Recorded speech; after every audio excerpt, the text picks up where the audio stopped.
बोलो श्री कृष्ण भगवान की जय हो। श्रीमद्भागवत महापुराण की जय। श्रीमद्भागवत महापुराण में 29वां अध्याय श्री कृष्ण और गोपियों की रास लीला का प्रसंग। श्री सुखदेव जी ने कहा, परीक्षित, चीर हरण के समय श्री कृष्ण ने गोपियों को जिस रास लीला का संकेत दिया था वह समय आ गया था। शरद ऋतु की चांदनी रात थी। बेला चमेली के फूल महकने लगे थे। भगवान श्री कृष्ण ने अपनी योग माया के सहारे गोपियों को निमित्त बनाकर रास क्रीड़ा का आयोजन करने का संकल्प किया। इस रास में प्रेम रस में पगा जीवन उन मुक्त होकर भगवान के प्रति समर्पित होने की भावना से आगे बढ़ता है और परमात्मा के चारों ओर सफुलिंग की भांति मंडराते हुए नृत्य करता है। वह गोपियां भी भगवान की सृष्टि के वह जीव हैं जिन्हें प्रेम भक्ति से भगवान के निकट जाकर उनमें लीन होना है। श्री कृष्ण ही परम पुरुष हैं और शेष सभी जीव गोपियां हैं जो निरंतर उनके चारों ओर घूमते रहते हैं। इस रास क्रीड़ा के द्वारा भगवान श्री कृष्ण गोपियों के हृदय में प्रेम की उन मुक्त पीर को उत्पन्न करते हैं। उस दिन पूर्णिमा की रात्रि थी। चंद्रमा की कोमल किरणों से सारा वन प्रदेश अनुराग से भर गया था। वह वन के कोने कोने में जैसे चांदनी ने अमृत उड़ेल दिया हो। उस वन में भगवान श्री कृष्ण ने ब्रज सुंदरियों के मन को हरने वाले बांसुरी के स्वरों की मधुर तान छेड़ी। भगवान का वह बंसी वंदन उनके प्रति प्रेम को मिलन की लालसा से उकसाने वाला था। उन स्वरों ने गोपियों के मन का भय, संयम, संकोच, धैर्य, मर्यादा सभी कुछ जैसे छीन लिया। बंसी की मधुर ध्वनि सुनते ही गोपियों की दशा विचित्र हो गई। जो जहां थी वैसे ही उन मुक्त होकर बंसी की धुन की ओर भाग खड़ी हुई। उन्हें जैसे अपनी कोई सुध नहीं थी। वह उसी तरह खींची चली जा रही थी जैसे चुंबक लोहे को अपनी ओर खींच लेता है। परीक्षित, बंसी की मधुर ध्वनि सुनकर दूध दूह रही गोपियों ने दूध दूहना बीच में ही छोड़ दिया। चूल्हे पर दूध ओटा रही गोपी ने उफनता हुआ दूध छोड़ दिया। जो भोजन पका रही थी उसने भोजन पकाना और खिलाना बीच में ही छोड़ दिया। जो अपने बच्चे को दूध पिला रही थी वह उसे भूखा ही छोड़ भाग खड़ी हुई। जो अपने पतियों की सेवा कर रही थी वह उन्हें छोड़कर चल दी। किसी को भी ना तो अपने वस्त्र का ध्यान था ना श्रृंगार का। जो जिस दशा में थी वैसे ही चल पड़ी। कोई उन्हें रोक नहीं सका। उनके पति, पुत्र, पिता, माता, भाई आदि सभी उनकी बदहवासी को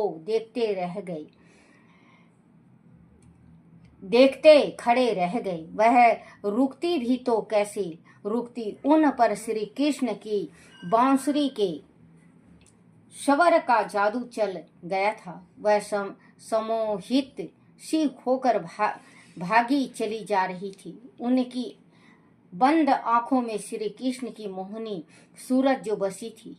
असहा विरहा की वेदना से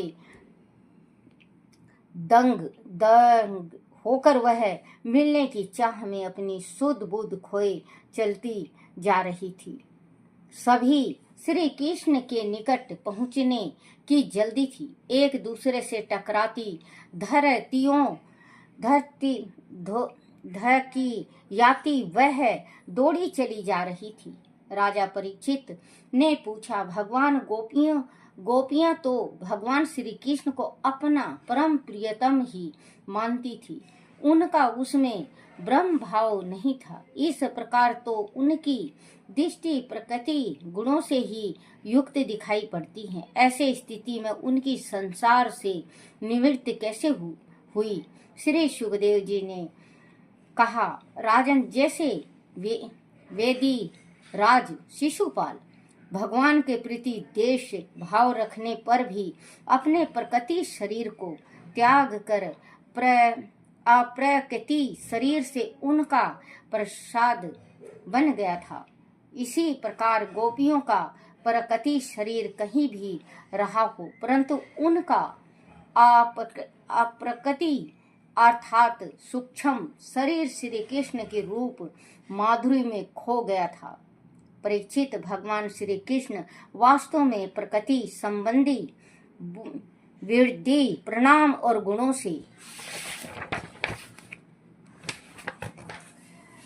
से रहित हैं। वह तो निरंकार अनंत अप्रकृति परम कल्याण स्वरूप गुणों के एकमात्र दशाएं हैं। उनका एकमात्र आयोजन इतना ही है कि जीव उनके सहारे अपना परम लक्ष्य कल्याण निश्चित करे। इसीलिए भगवान से संबंध अर्थात योग हो जाना ही जीव का लक्ष्य होना चाहिए। वह संबंध कैसा भी क्यों ना होना चाहिए। वह क्रोध का, देश का, प्रेम का, वन नकारतम जाए, वह सभी भगवान से जुड़ती हैं। नकारने से में भी भगवान की स्मृति छिपी रहती है। वह नकारतम स्मृति सीधी भगवान से ही जुड़ती है। इतिहास के खलनायक जो भगवान के ध्रुव विरोधी रहे हों, उनकी समिति में भी जीते रहते हैं। जैसे मृत्यु काल का भय मृत्यु से अथवा किसी भी अन्य काल से, प्रेम का वियोग प्रिय से भावत्मक रूप से जोड़े रहता है, वैसे ही गोपियों का अंत कारण भगवान श्री कृष्ण की छवि में समर्पित रहता है। उनके मध्य में शरीर का जो जैसे कोई अस्तित्व ही नहीं है, वह भावनाओं का अतिरिक्त है जो आत्मा को परमात्मा से जोड़ता है। भगवान श्री कृष्ण के विषय में तुम जैसे भागवत प्रेमी को संदेश नहीं करना चाहिए। परीक्षित, जिनके एक संकेत मात्र से महाविनाश और महाकल्याण दोनों ही हो सकते हैं, ऐसे ही हैं भगवान श्री कृष्ण। गोपियों को अपने निकट आते देखकर भगवान ने मुस्कुराकर उनसे कहा, महाभगवती गोपियों, आओ, तुम्हारा स्वागत है।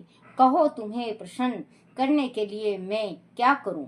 ब्रज में तो सब कुशल से है ना? रात के इस समय तुम्हारा यहाँ आने का प्रयोजन क्या है? ऐसे घोर वन में जहाँ बने ले हिंसक पशु चारों ओर घूमते रहते हैं, रात के समय तुम्हारा यहाँ आना क्या उचित है? जाओ, वापस लौट जाओ। तुम्हारा परिजन तुम्हारे लिए चिंतित हो रहे होंगे, उन्हें दुखी मत करो। तुमने इस वन की शोभा को चंद्रमा की शीतल चांदनी में देख ही लिया है। अब देर मत करो, जल्द से जल्द ब्रज में लौट जाओ। तुम सभी कुलीन स्त्रियां हो, जाओ, अपने घर परिवार की मर्यादा का ध्यान में रखकर अपने कर्म करो, अपने परिजनों की देखभाल करो आदि तुम मेरे प्रेम के वाशीभूत होकर यहाँ आई हो तो इसमें भी कोई अनुचित बात नहीं है। वह तुम्हारी प्रेम अनुभूति को ही प्रकट करती है। जगत के सभी जीव पशु पक्षी तक मुझे प्रेम करते हैं क्योंकि मैं उन्हें प्रेम कराता हूँ। तुम भी ऐसा करो, सभी प्राणियों से प्रेम करो। स्त्रियों का जो कर्तव्य हो वह होता है कि वह निष्कपट और निस्वार्थ भाव से अपने पति, संतान, माता पिता और भाई बंधुओं की सेवा करे। उत्तम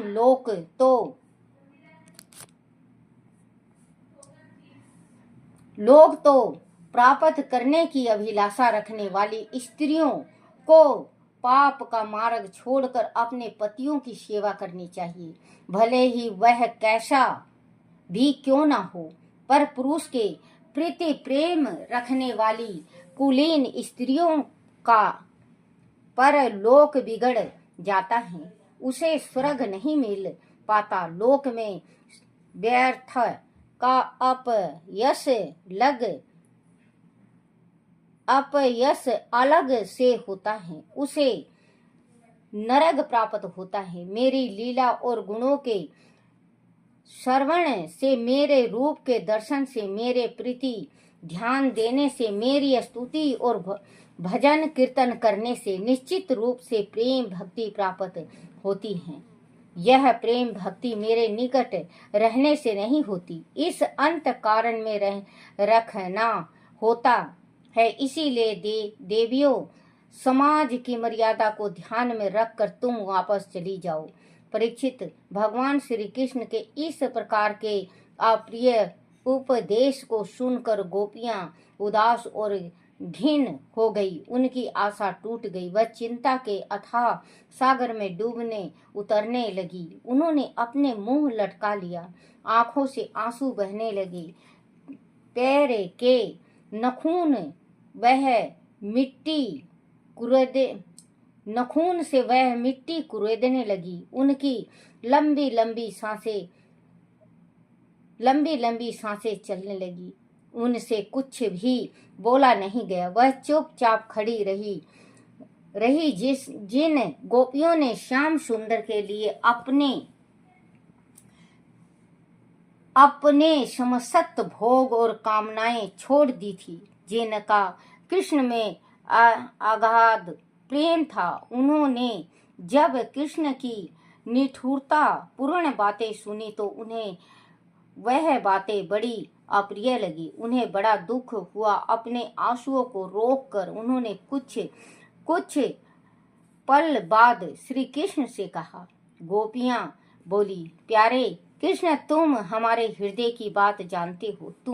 तुम्हें इस प्रकार निठुरता भरी बातें करके हमारा हृदय नहीं दुखाना चाहिए। हम तो अपने सब कुछ छोड़कर तुम्हारे चरणों से प्रेम करती हैं। हम जानती हैं कि तुम बड़े हठीले हो।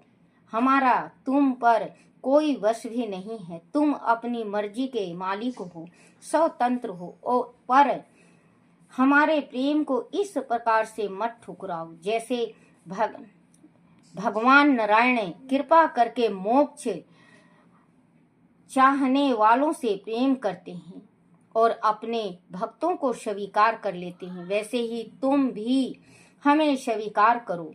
हमारा इस प्रकार से त्याग मत करो।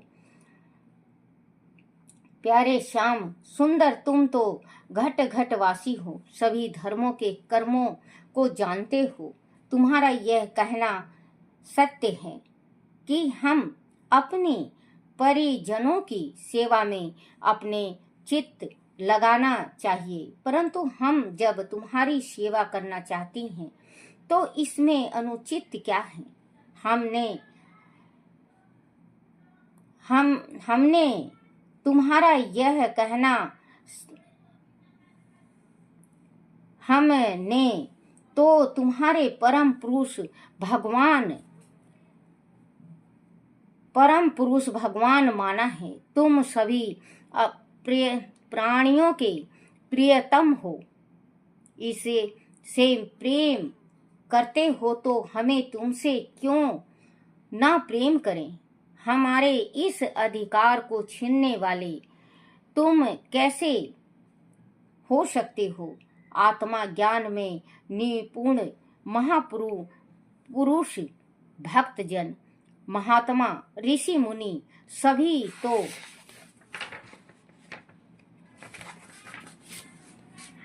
तुमसे प्रेम करते हैं, क्योंकि तुम नित्य हो, प्रिय हो, परमात्मा हो, अंत अत है। परमेश्वर हम पर प्रसन्न हो, हम पर कृपा करो। हे कमल नयन, हमने सदा से हमारी रूप माधुरी को अपने कमल नयन हमने सदा से तुम्हारी रूप माधुरी को अपने हृदय में बसाकर रखा है। हमारी इस पूंजी को हमसे मत छीनो।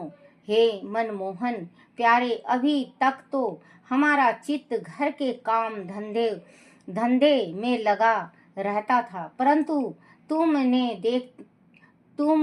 देखते देखते ही हमारे चित्त लूट लिए हैं। सभी अनंत देने वाले हैं, सभी आनंद देने वाले हैं।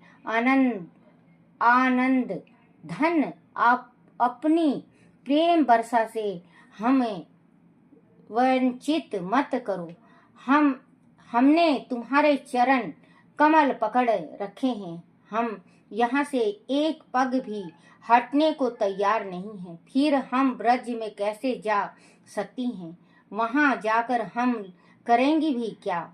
हमारा चित्त अब किसी काम में नहीं लगता। हमारा हर समय तुम्हारी मोहनी मूरत हमारी आंखों के सामने घूमती रहती है।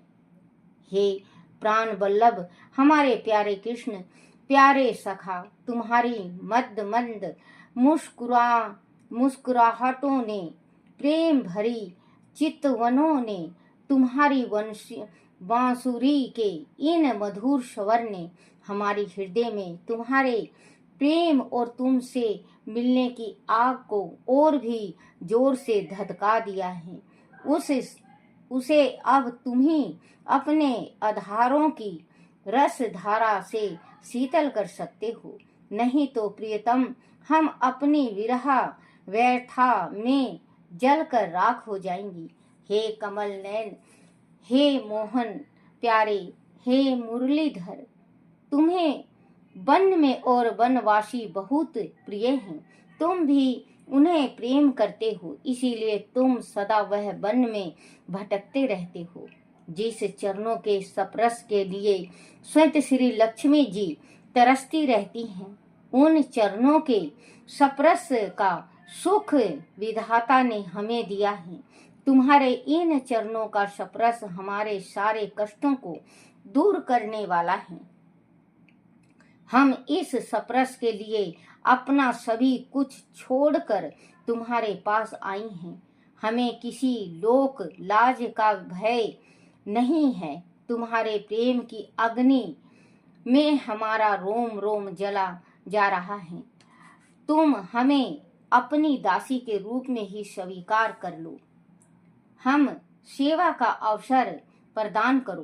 प्रियतम, हम तुम्हारे इस रूप जाल में इस प्रकार से उलझ गई हैं कि अब हमारा इस में से निकलना असंभव है। प्यारे श्याम सुंदर, तीनों लोक में ऐसी कौन स्त्री होगी जो तुम्हारी इस मुरली की तान को सुनकर विचलित नहीं हो जाएगी और अपने सारे बंधन तोड़कर तुमसे अनुरक्त नहीं हो जाएगी। हमसे अब यह बात छिपी नहीं है कि भगवान नारायण की भांति आप ब्रजमंडल का दुख और भय हरने के लिए धरती पर आए हो। हम इस ब्रह्मंडल की दुखी गोपियां हैं। मिलन की आकांक्षा से हमारा पक्ष स्थल जला जा रहा है। तुम अपनी इन दासियों के पक्ष स्थल पर अपना सिर रखकर इस की आग को बुझा दो और हमें जीवन दान दो। परीक्षित गोपियों की इस व्यर्था को और व्याकुलता से भरी वाणी को सुनकर योगेश्वर श्री कृष्ण का हृदय करुणा से भर उठा। उन्होंने सभी को अभय दान देते हुए अपने आप को गोपियों के अनुकूल कर दिया। वह गोपियां उन्हें चारों ओर से घेर कर खड़ी थी। भगवान ने अपने आधारों पर फिर से मुरली को धरकर उनमें फूंक मारी तो उनमें से अनिर्वचनीय मधुर स्वर फूट निकले। गोपियां उन स्वरों में सरोबोर होकर कृष्ण की महिमा के गीत गाती हुई घूम घूम कर नृत्य करने लगी। भगवान ने अपनी बाकी चितवन और हाव भाव से उन्हें आनंद के महासागर में स्नान कराने के लिए छोड़ दिया। जब वह आनंद रस में डूब गई, अपने भाग पर मान करने लगी, तभी उनके मध्य से श्री कृष्ण सहसा अंतर्धान हो गए। बोलो श्री कृष्ण भगवान की जय। श्री कृष्ण गोविंद हरे मुरारी, हे नाथ नारायण वासुदेवाय, हे नाथ नारायण वासुदेवाय, हे नाथ नारायण वासुदेवाय। श्री कृष्ण गोविंद हरे मुरारी, हे नाथ नारायण वासुदेवाय। बोलो श्री कृष्ण भगवान की जय हो। अपने अपने माता पिता की जय, अपने अपने गुरुदेव महाराज की जय। हे मेरे कन्हैया, हे मेरे बंसी वाले, हे मेरे मुरलीधर, मेरे से कोई गलती हो जाए, भूल हो जाए, कोई टूटी रह जाए, मुझे क्षमा करना, क्षमा करना, क्षमा करना। बोलो श्री कृष्ण भगवान की जय। श्रीमद् भागवत महापुराण की जय।